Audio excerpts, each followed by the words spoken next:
In the history of the British monarchy, few stories are as dramatic, emotional, and unforgettable as the story of King Edward VIII and Wallis Simpson, a romance so powerful that it changed the course of royal history forever. It is the story of a king who gave up the most powerful crown in the world for the woman he loved. Edward VIII was born into privilege and greatness. As the eldest son of King George V, he was destined from birth to become the king of the United Kingdom. Charming, handsome, and charismatic, Edward quickly became one of the most admired figures in Britain.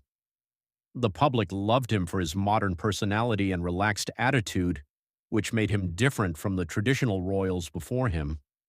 Many believed he would become one of the greatest kings Britain had ever seen, but everything changed when Edward met Wallis Simpson.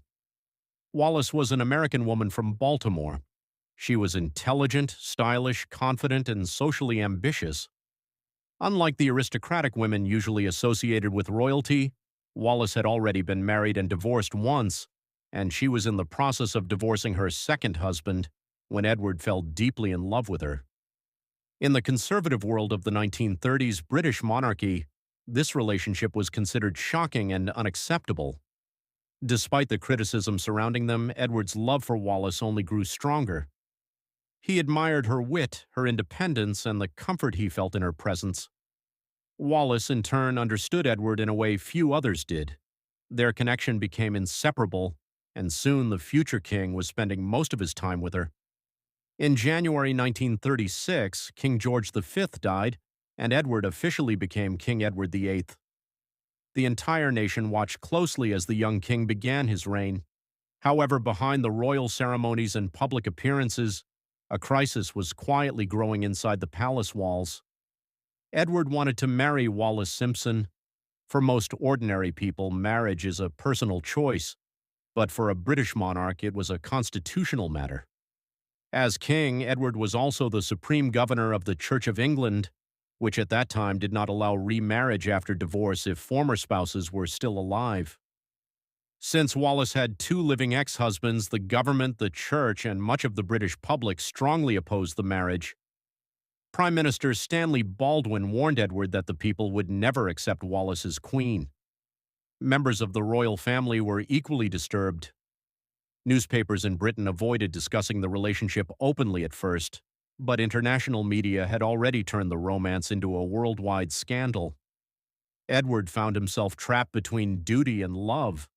The pressure on him increased daily. Government officials explained that if he insisted on marrying Wallis while remaining king, it could create a constitutional crisis that might even threaten the stability of the monarchy itself. Edward explored different solutions, including a morganatic marriage, where Wallis would become his wife but not queen. Yet every proposal was rejected. Finally, Edward made the most difficult decision of his life.